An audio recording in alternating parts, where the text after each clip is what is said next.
So before I start, I want to give a little shout out to some folks that are in the audience that are here to support me, and some folks that are associated with Spay Neuter Charlotte. So I first want to say my husband Alan is here to give me an atta girl. My daughter Zoe is here, who actually handles all of our social media.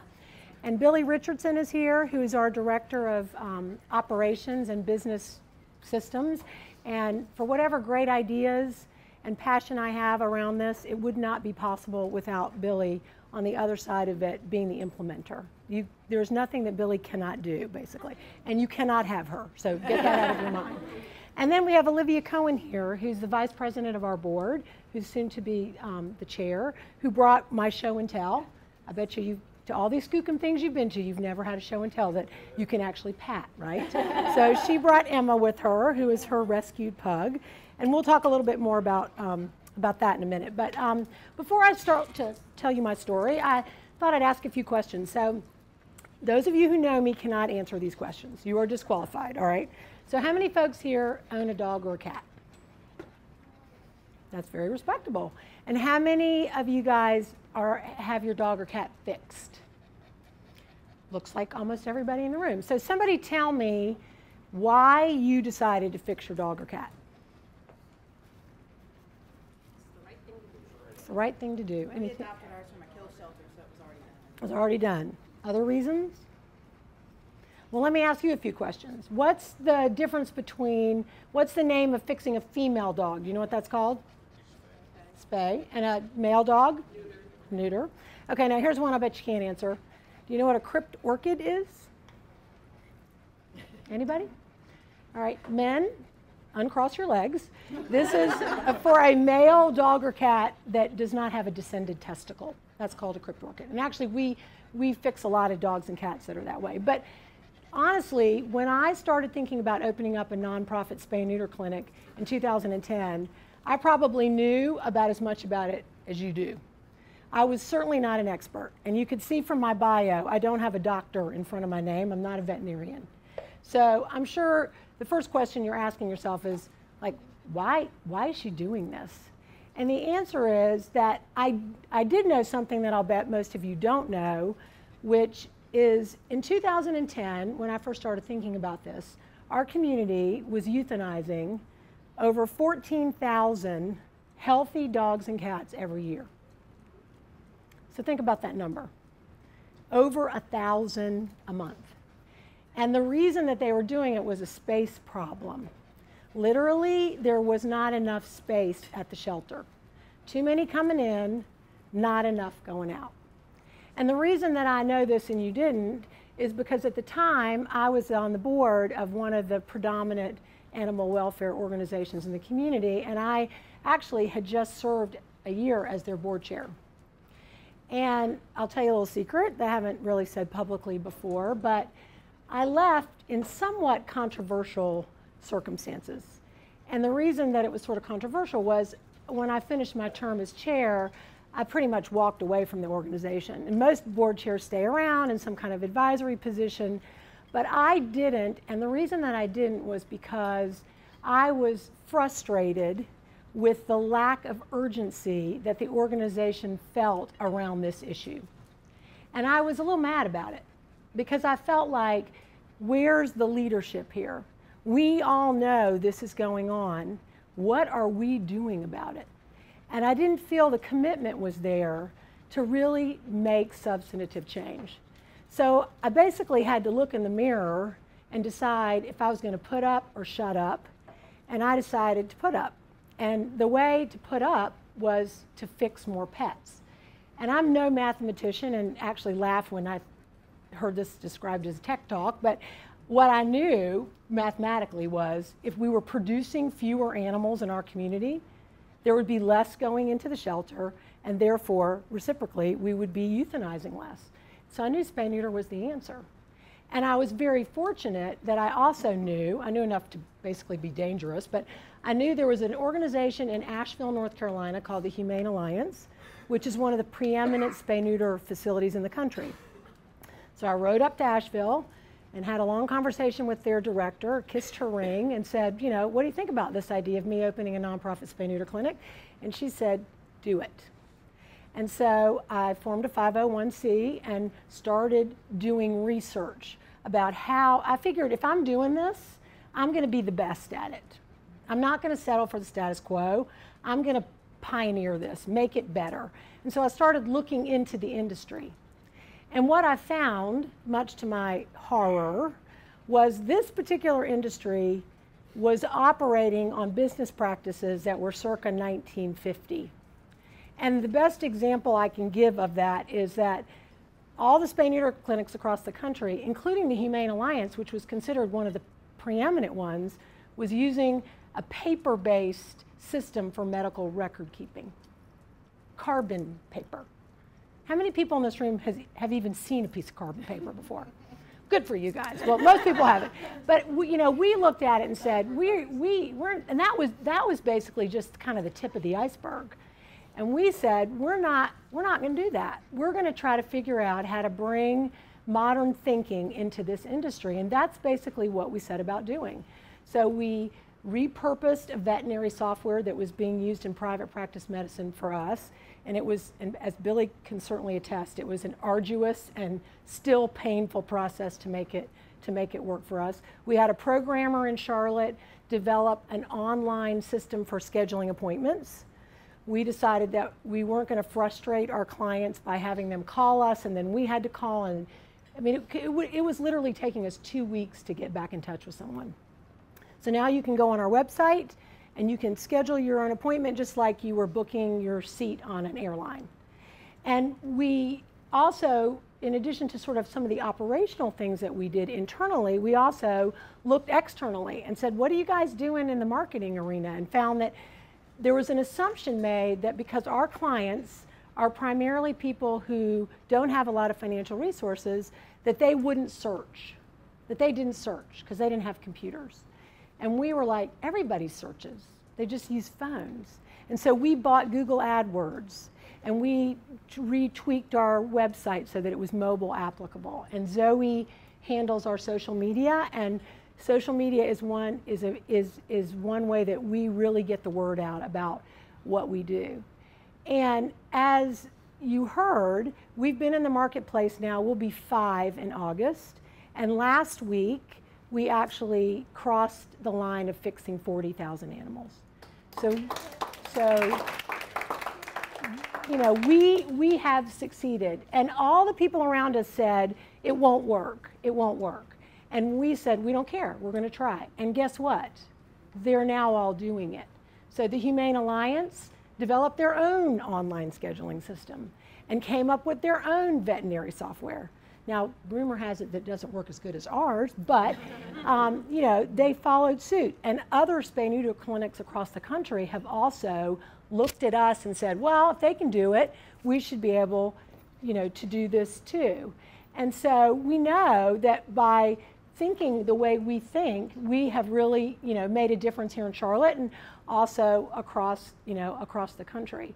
And so our next innovation is actually something that we're going to roll out in the next few months, which is courtesy of our hosts here at Skookum, which is we formed a relationship with Aparo, and they connected us to the Skookum people, and the Skookum folks developed a new technology that no one has, which is for a mobile application for a shuttle. So we know a lot of our clients can't get to us either because they don't have transportation, they can't get to our clinic at 7:30 for drop-off, they can't get back at 3 o'clock in the afternoon to pick us up. And so we had a donor in town donate a transport vehicle to us, and Skookum developed technology for us so that you'll be able to go onto our website and it'll say need transportation. You'll be able to click on a link, see a map, see if we're going to have a pickup in your neighborhood, and then we then have a device that they've developed for us, a software to use out in the field when we go pick up these folks so that we can admit them in a parking lot, basically.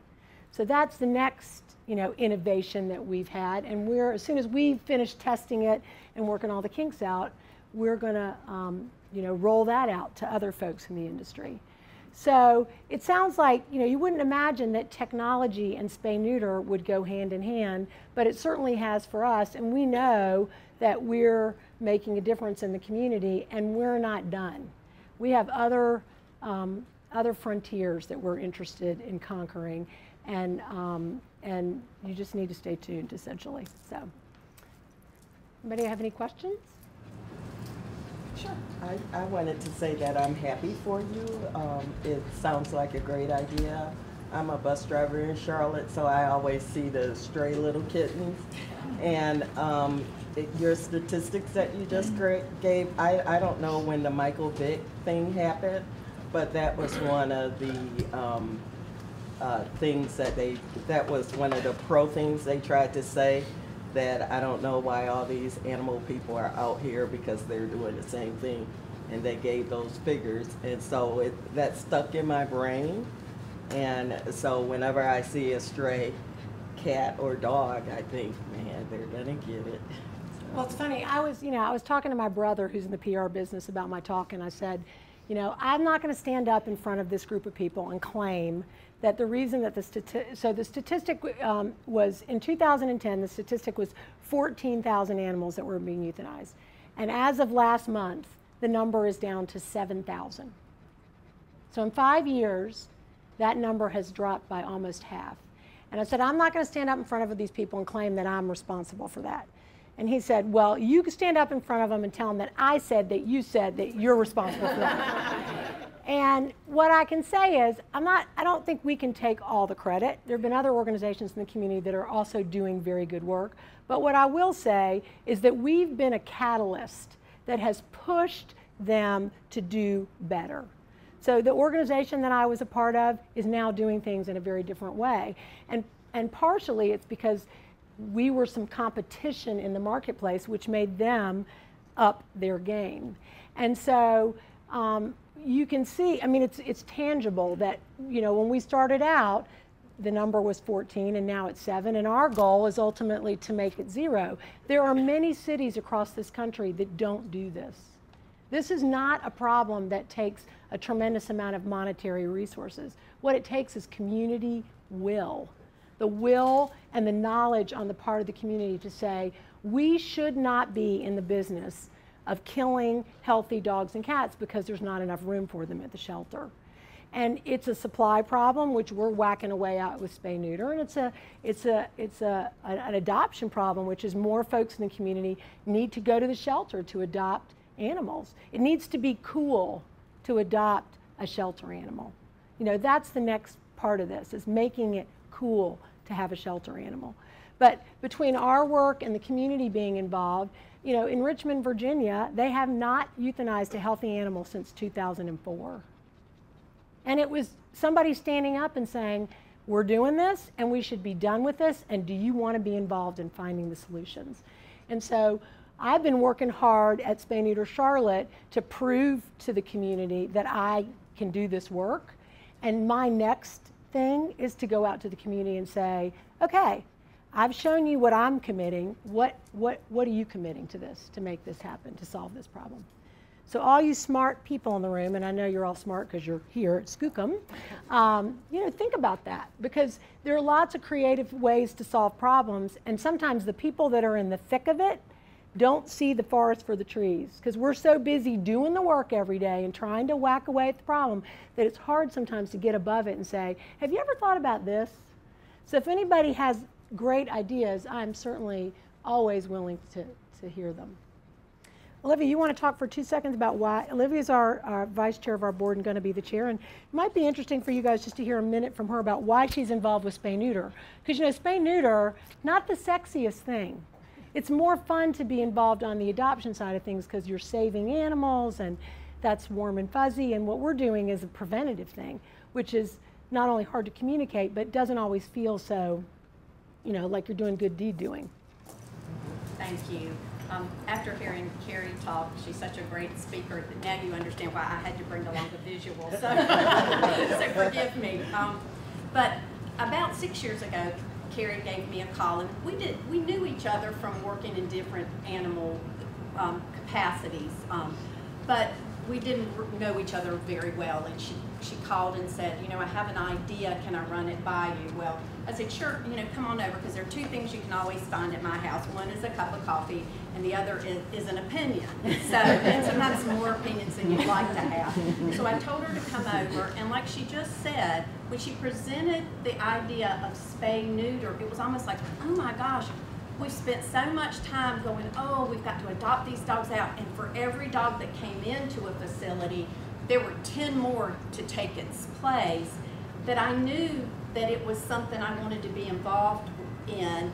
And then I knew Cary by reputation, and I figured if I was going to hitch my wagon to anybody, it was going to be her, because it was going to be a winner. And it is, and I'm proud to be a part of spay neuter, not only because of all the inroads that we're making in spaying and neutering animals, but also just all the help that we provide people.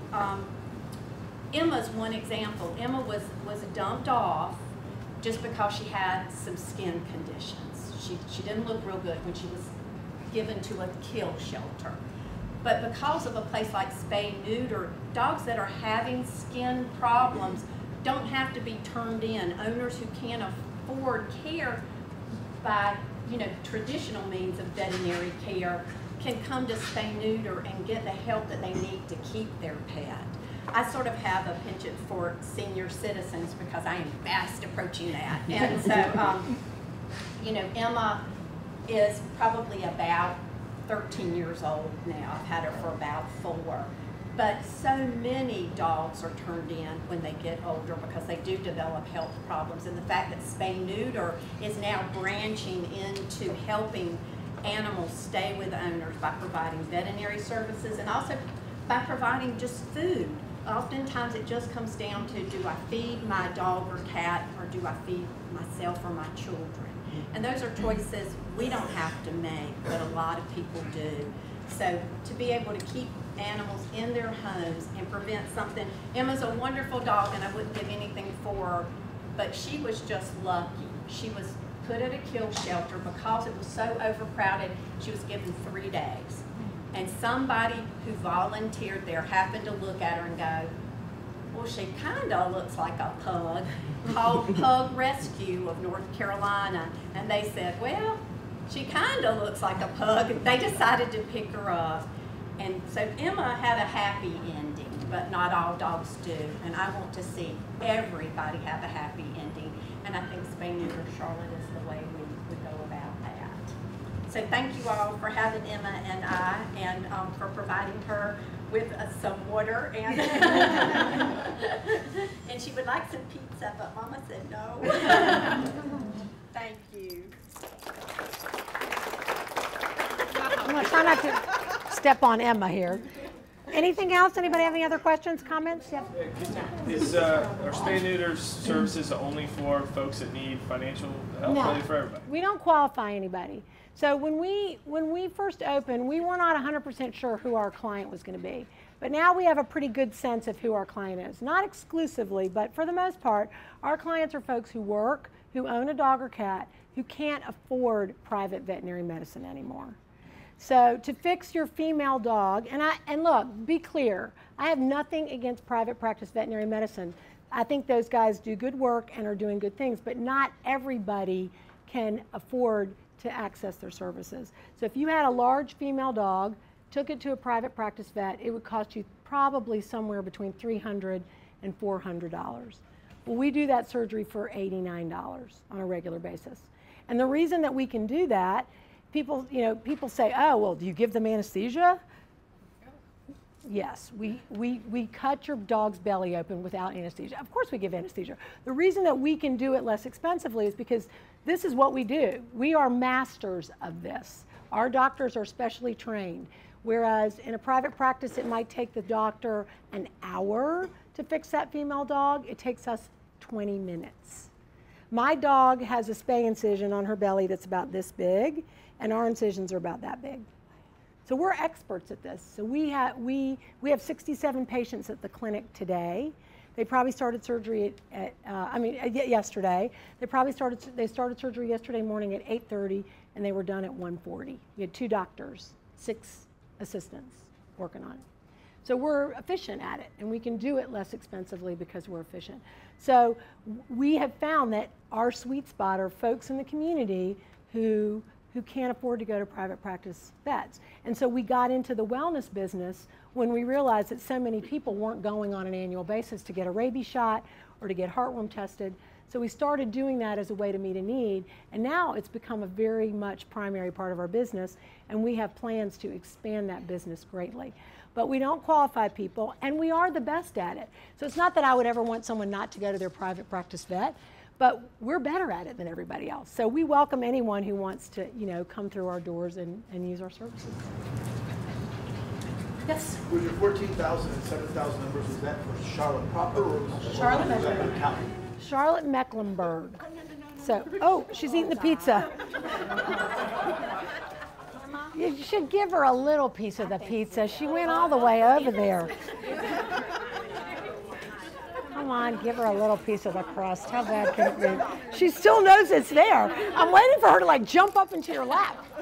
I know. Come on. Yeah, the 14,000 is it's the city of Charlotte keeps statistics. That's for the city of Charlotte. The regional number is much greater. And our thing was start in Charlotte, fix Charlotte, and then move to the next place. But right now, we started in 2011 with a clinic on North Davidson Street. In 2014, we opened a clinic in Pineville, and we are hot on the trail of opening a third one in Mooresville. Hope to have it open in the next 3 months. I have a question. Outside of the moral and ethical implications of killing so many animals per month, are there any other consequences like health issues or economic issues? Well, first of all, that's a great question that very rarely gets asked, which is there's an economic issue to this, aside from the moral question, which is that our city spends millions of dollars of taxpayer money every year operating a system that kills animals, essentially. And if we didn't do that, that $1 million, or I think the animal care and control budget's $3 million. I don't know how it's actually, divided.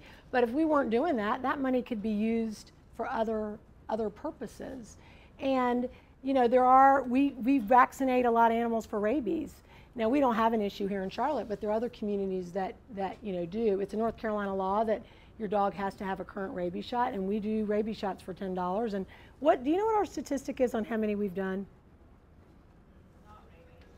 I think we probably, over the course of the last 5 years, done 40,000 rabies shots, which is a health a health issue as well, because these animals aren't walking around having to worry about anybody having rabies. A lot of people don't, and a lot of people don't know when you get a puppy, by the time that puppy's 4 months old, they should have their first rabies shot. We see a lot of puppies in our clinic that are 6, 7, 8 months old that are just getting their first rabies shot. So, when it's an educational thing too, because you're not just, we educate every single day on what's legally needed and then what's, health-wise needed as well. And a lot of times people say to me when I say we're doing wellness services, because a lot of people who own pets can't afford private veterinary medicine, people say to me, well, I don't get it. Like, why does somebody who can't afford to care for their dog have a dog, right, or a cat? Why? And my answer is, everybody deserves to be a pet owner. I mean, everybody who raised your hand and said that you had a dog or cat, think about what that dog or cat has brought into your life, right? It's something that you really can't get anywhere else. I mean, my husband is here and I love him, but he does not wag his tail. I mean, I could be gone from my dog Hazel, for 3 hours, and I come back and she's like, "Oh my God, I'm so happy you're back." Who does that for you? Your dog does that for you. I know what I have to do. But everybody deserves the opportunity to have a dog or cat. You shouldn't have to have financial means to have a dog or cat. And what we've learned, we didn't start out knowing this, but what we learned over the course of the last 5 years is that all these folks that come to see us, probably 95% when you say, saved or rescued that dog or cat. They didn't go buy it from somewhere.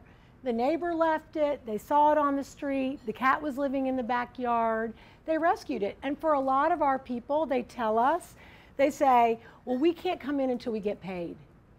Or I have to save money before I can come in.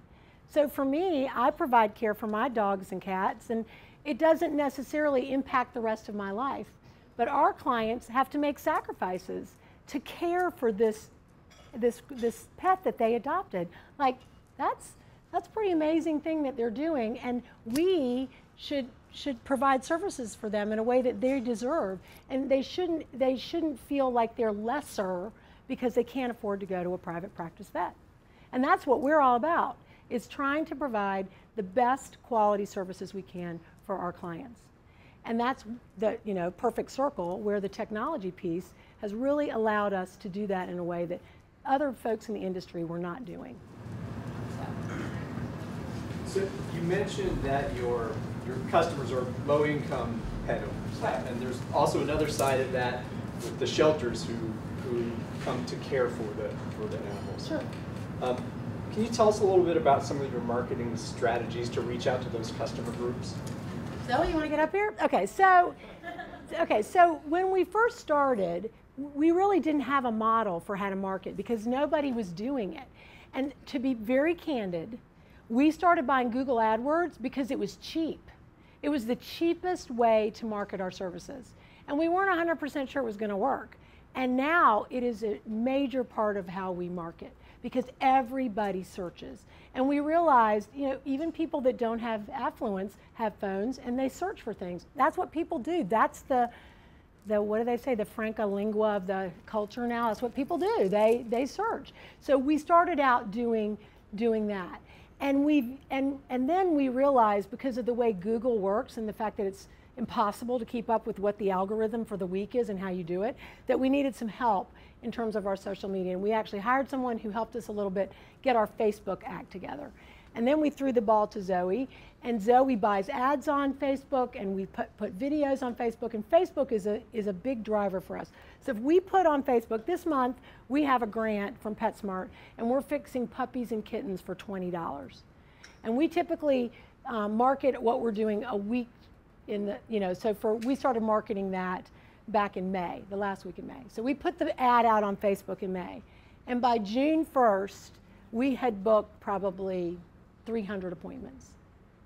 And that was all driven from people on Facebook liking and sharing. So how many people saw the Facebook ad? Close to 13 or 14,000. So that has been very effective. We have tried all manner of print and we track everything. Like, I'm a data crazy person. Like, I want to know everything. Billy just nodded her head. She's like, yeah, we have spreadsheets, we track everything. We ask people, how'd you hear about us? We know where their zip codes are. Because I feel like information makes you a lot smarter about what you do, so I want to know. And I've tried all manner of print, and I have not found anything in print that has gotten to our market. I wanted to put ads on buses, because I was like, buses go in neighborhoods where we can't ever go, and that might work, but it was a little too expensive for me to do. But we've done radio, but that was just, I laid awake at night thinking about how much money I was spending on that. Like, I couldn't do that for the long haul because it was so much money. And they would say, well, it'll be on 14 times between 6 a.m. and 10 p.m. And I'm like, so does that mean it's going to be on at 6:11? Like, who's listening to it? So, we tried that. It didn't really work out so well. So we're not the masters of the marketing thing. We could certainly use a little bit of help on that, for sure. But we try things, and then we see if it works, and if it doesn't work, we dump it, and we try. I put our names on the Harris Teeter, pharmacy bags or whatever, and that cost a bloody fortune, and that didn't work. I'll try anything if somebody, if it's, you think it might work. Well, but one of the things you did different than the rest of the folks is that you can advertise. You have a big advertising budget. Yeah, Most of your cohort don't even advertise. Last year I spent $70,000 on marketing. Nobody in my industry is spending 10, and I spent 70. Now, I'm not exactly sure how I spent that much, but I'm trying. I know I'm a product. I run the clinic like it's a business with a heart, basically, because I understand very well that if we can't run efficiently and handle our money the way we need to, we can't do the work. We have to survive to do the work, so we have to be smart in how we look at how we operate. I'm selling a product at the end of the day. if I don't sell it well, no one's going to buy it. So I think about all that stuff. But that is one area that we could use a little coaching for sure. I was also going to say real quick, the other thing that we make sure we do is, Charlotte has a huge population of Spanish-speaking people, so we make sure we also market to the Spanish-speaking community. We have 2 people in the office who speak Spanish fluently, who can, take care of customers when they call or when they come in. So that's, in the last 2 years, that's been a big, uptick in our business is the people who come in our building that would have never come in before because we didn't have a Spanish speaker in the building. So, and we network with other groups too, and hope that they will refer. And we do hear, between you guys and you, me, and the lamppost and the camera over there, that people will go into private practice, vets, and walk away and say, I can't afford this, and the vet tech or the receptionist will go to Spay Neuter Charlotte. So we do have a little of that going on.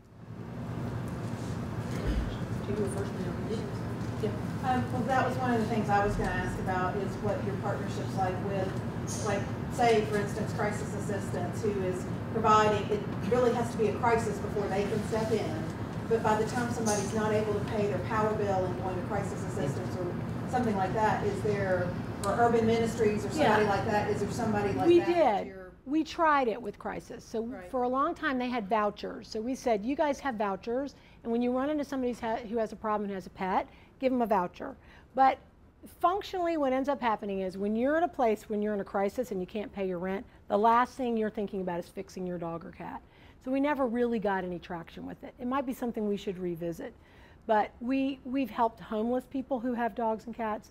We'll vaccinate them, we microchip them so we can follow them in case something happens to the person. The chips are registered to us so that we can go and get the dog if there's a problem. We had a homeless guy that in the winter, his dog, he couldn't go into a shelter to spend the night if he had the dog. So Ruckus, he used to drop Ruckus at the clinic. Ruckus used to spend the night with us, and he would go to the shelter, and then he would come back the next morning and pick Ruckus up. So what we try to do is look out there and say, how can we, because we're small, we can be pretty agile, what can we do to meet the needs in the marketplace? Could you talk about your relationship with Metroline? Oh, yes, and we have a very great partnership with Metroline Food Bank, Second Harvest, and they bring us food, and we have a food bank. And so we for anyone, we haven't been able to really market it widely, but it's shocking to me how much word of mouth spreads about that. We have at least 5 people in the clinic every day who are coming in for food. And we track that too, to see kind of where they're coming from and how often they come. But we had to rent, this is one of those no good deed goes unpunished deals, right? So we decided we want to help with food because nobody in the community was doing it. So we managed to make this relationship with Second Harvest. And so when you ask them to bring food, they don't bring you 4 bags of food. They bring you 17 pallets of food. And a pallet is 2 of those tables, So they brought the food, and we, sat in our warehouse going, and so we had to basically rent a trailer that we're paying for to put the food in it because we didn't have anywhere to put the food. But we know it's a service, and we know we're doing something that nobody else is doing, so it's a worthwhile investment. So I just wanted to confirm just how amazing your vet techs are, because I've actually been using you guys since 2011 when it first opened. That's so nice to hear. Yeah, and I was impressed from the beginning because I'm a web developer, and the website just threw me off. I'm like, this is better than any shelter I've ever seen. Well, thank you. So I had problems finding a vet that would do spay neuter for kittens that are about 12 weeks. Everyone wanted to wait till 6 months. And when you have kittens and you're fostering and you're involved with cats, you can't wait that long sometimes. You don't want to let them go unspayed or unneutered to me home. So I was a lifesaver, and even when I lived in upstate New York, I found that they were even more backwards than here in North Carolina, which is a little surprising. They do the 6-month thing religiously, and all the vets look down on anyone who tries to, spay or neuter a kitten. They thought that was just unethical, and the technology is already up to date. So you guys use dissolvable sutures, so you don't have to come back and get the sutures removed, and that just saves so much time and effort for the customers. Well, truthfully, the number one, they've done some research on this, the number one reason that most people fix their dog or cat is an unwanted litter. That's usually, it's either an unwanted litter, or you have a male dog that's marking in your house, or a male cat that's spraying in your house. those are the reasons that people typically do it. And we're always surprised that, like, we had a dog in the clinic yesterday where, you know, the woman came in and she said, well, she said, I came in last time, my dog was in heat, so you couldn't fix her, and then she got pregnant, and then she had 6 puppies, and then before I could get her back here, she had another, I mean, so she had 12 more puppies in the world because we couldn't get there fast enough to fix that dog. And you think about that as a multiplier out there. So the more we fix, we're sort of stopping the supply side of the problem. Anything else? Well, thank you. I wanted to, just like she just mentioned the stitching, I just wanted you to sort of go through the process of what a dog goes through. To be fixed? Right. I mean, like recovery time or sure. Pain. Well, through from the very beginning. Yeah, so basically the way it works, you know, and if the details are boring, I won't be offended if you leave, but basically the way it works is yesterday in NOTA, which is our North Davidson clinic, at 7:30, we had probably 50 people in our lobby. Yeah, it was 67 animals, and there was a couple families. And people in the summer come with families, so they bring their kids, and they had a lot of people. So at 7:30 they come in. We basically do a little group admit with everybody because it's the most efficient way to do it. We hand everybody a clipboard, they have to sign a surgical release, and then we take their dogs and cats from them. And typically everybody's there at 7:30. We call it the spiel at 7:30 to tell them what's going to happen. And by 8:05 the public is gone. So we have a really efficient way of getting people in. And then the dogs and cats go back to the docs who do pre-op checks on all of them to make sure that they're all eligible for surgery, basically. They listen to their lungs, et cetera, et cetera. And then they start in surgery at 8:30 yesterday morning with the female dogs because they take the longest. Those are the longest surgeries. And work their way down to male cats, which take 4 minutes. Sorry, guys, but then and a male cat. So they had 2 doctors doing the surgeries, and we have a team. And there's basically, it's like anything else where there's a team involved. There's some magic to it. There's some magic to the technicians who are prepping the dogs and the cats, understanding how long it takes the doctor and being able to move the animals in and out of the surgical suite pretty quickly. But everybody gets more. I mean, we give everybody opioid medication so that they're when they go in to be prepped, and I'm bumping into this again. And for the dogs, we intubate everybody, so they're intubated and on an anesthesia machine during surgery. And once they've finished surgery, they go onto what we call a beach, which is like a heating pad surrounded by rice bags because they hold heat and you can sort of move them around so they stay warm. And once they've woken up, they go back in their kennels, and the dogs were out of the building by 3:30 yesterday afternoon. We asked that the cats spend the night because they do better if they don't get moved after surgery. The cats take longer to deal with the drugs, and they can be very cranky from the medication we give them. So we don't like to send cranky animals home, so we like to keep them overnight. So that's the basic drill. Anything else? I swear to God, I did not give him questions to ask here, I swear.